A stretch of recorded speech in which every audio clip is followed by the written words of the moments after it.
So much positive news in the midst of a downtrend, guys. So something doesn't add up. Check this out. We are entering the apathy time capitulation phase again. In the last 2 weeks, crypto views went down. Coinbase app ranking is down, guys. Trading volume is down as well, right?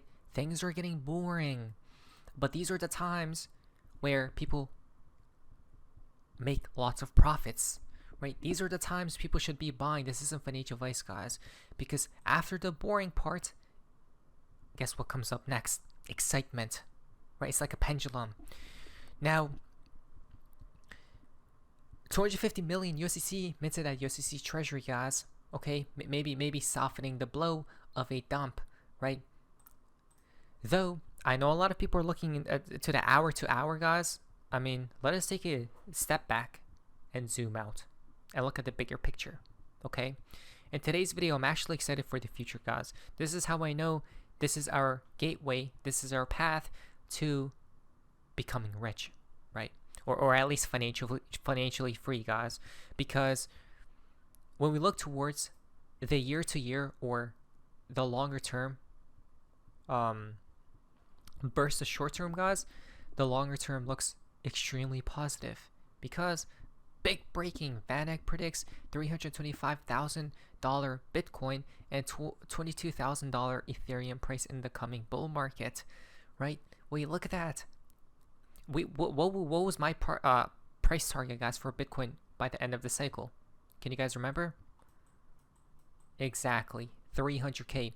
For Ethereum, I'm hoping at least minimum 20K, right? 30K would match Bitcoin's price.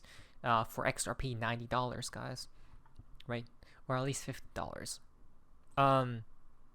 So again, look at that, right? They are bearish, and these people control what? The markets, right? So, Justin, it is possible, by the way, for us to reach those crazy prices, even though it may seem crazy right now. I don't think it is, guys, right? We still haven't seen money printing. We still haven't seen retail rushing in, right? None of these things have happened yet. And not to mention, guys, to the people who are saying no, that's impossible for us to go to that to those price targets. It's not, because all they need to do is just keep buying.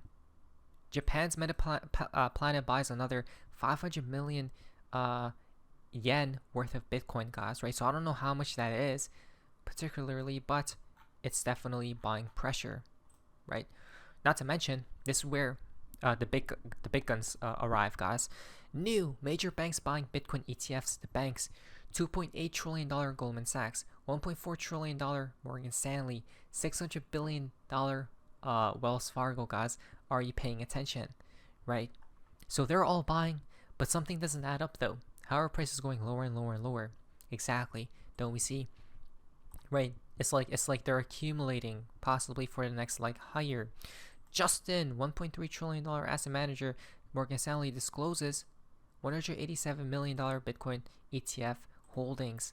Then Goldman Sachs discloses $418 million Bitcoin ETF holdings, guys. Right? Huge institutions. All we need to see is institutions buying, companies buying, retail FOMOing in, but retail only comes in at the end stage, guys, right? That's how we know. That's how I know we're not at the end, right? The end probably takes place late 2025 or even 2026, right? And everyone's in a panic and hurry, guys. Everyone just needs to take a deep breath, because it seems like all we need to do is HODL, hold on for dear life. CZ once stated, right, the previous CEO of Binance, if you can't hold, you'll never get rich, guys. This isn't financial advice. It came from his mouth, if I remember correctly.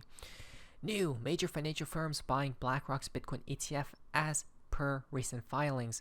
Wall Street is already here, guys, right? They're all buying, right? It's crazy. But if they're bullish, why are so many other people bearish? 1,950 funds have reported owning Bitcoin ETF holdings, with 701 funds for the first time this quarter, guys. Right? SEC approves. Then we got, look at this. Look at how much bullish things are happening. What's happening, guys? Exactly. An explosion. SEC approves the first leverage long MicroStrategy ETF. Right? They're literally approving leverages, guys, right? Leverage longing. So they're basically longing their longs, guys. Right? Because MicroStrategy only buys Bitcoin, right? This is crazy. Norwegian central bank bought 1 million shares of MicroStrategy. Swiss central bank bought 466,000 shares of MicroStrategy.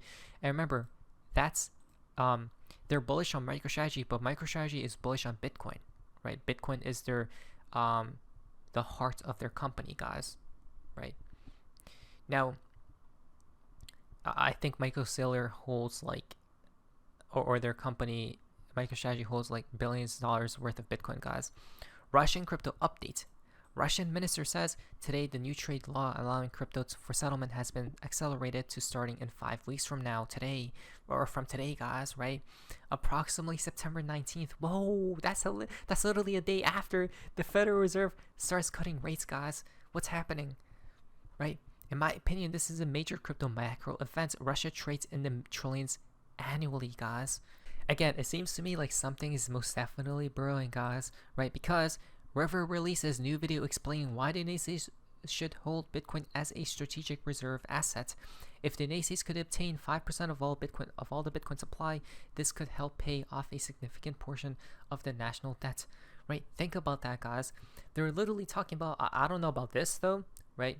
About how Bitcoin could act as a strategic reserve asset. If that's the case, then they're going to include Ethereum, right, in the same basket, okay, and then XRP as well, right? Because it's like the trio, right? The Trinity, the big three, guys. Though I do believe at some point in time, Bitcoin will be destroyed and revived as something more green, right?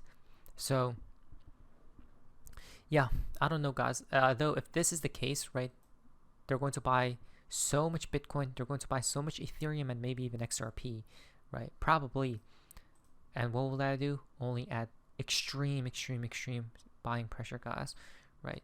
This is insane that this is even a thing, right? That they're thinking about. Now, Bitcoin is taking over Wall Street, guys. Remember, if Bitcoin pumps, every other coin will as well. And then we got breaking: Apple opens iPhone payment chip to third parties for the first time, making Bitcoin and crypto tap to pay possible. Wow, interesting. Well, the transactions using Bitcoin, I don't know about that one, guys, right? How fast, how slow things will be, I don't know about Bitcoin, but for XRP, I do know it's quickly. It's in seconds. Then we got Justin, Crypto.com becomes UEFA Champions League official cryptocurrency partner, guys. Okay, so this is a Champions League, it seems like. Just more advertisements, right? Just more partnerships, guys. I don't know if this is worth it, though it can be, right? Because the people who watch these events, guys, or games, is gonna be like, what's Crypto.com, right? It's just basically, I think, a type of subconscious conditioning, right? So people are more used to the word crypto and cryptocurrencies as a whole. Quotes: connecting our brand with engaged sports fans around the world has effectively grown our user base to over 100 million in pursuit of our mission of cryptocurrency in every wallet. End quote. There we go, right? Interesting. So basically, remember, the long term looks very beautiful indeed, guys. People are too worried about the short day to day or hour to hour. Like, what? If you don't trade, which you shouldn't, in my opinion, you shouldn't even pay attention to the 5 minutes, guys. So listen, from XRP, I think all these blockchains will be worth multiple trillions of dollars by 2032 to 2034, from Raoul Pal. Let's see why he says this. The banks are worth. You know, do you think? I mean, if this thing is going to replace a lot of banking transactions, shouldn't it be worth at least $1 trillion? I think. Whoa, replacing banking transactions? That's literally XRP, isn't it? Right? Or banks, the bank's transactions will flow through XRP. Right? XRP will be the bridge of them all. Though he's talking about these blockchains such as Bitcoin, Ethereum, and whatnot, guys. XRP is included.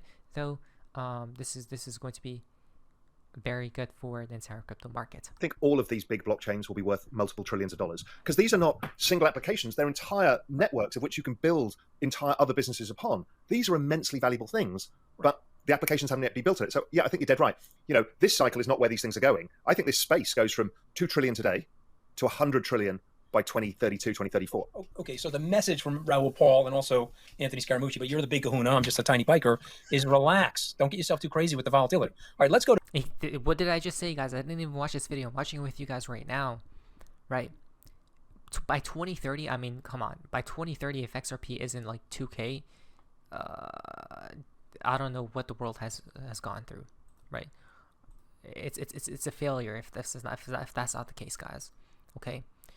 So literally that's what in 6 years from now, right? Less than 6 years, though I don't think that's gonna take that long, right? I believe during this cycle, right, because this is the cycle before the collapse point, guys, cryptocurrencies will go crazy, right, on crazy runs, like 100 plus 1,000 X's, okay, obviously on different coins and stuff, though in the coming years, like decades, whatever's happening right now, guys, there's going to be so much money flooding in that you would look back and be like, why was I even worried, right? This is basically about generational wealth, not financial advice. So please like today's video. Thank you.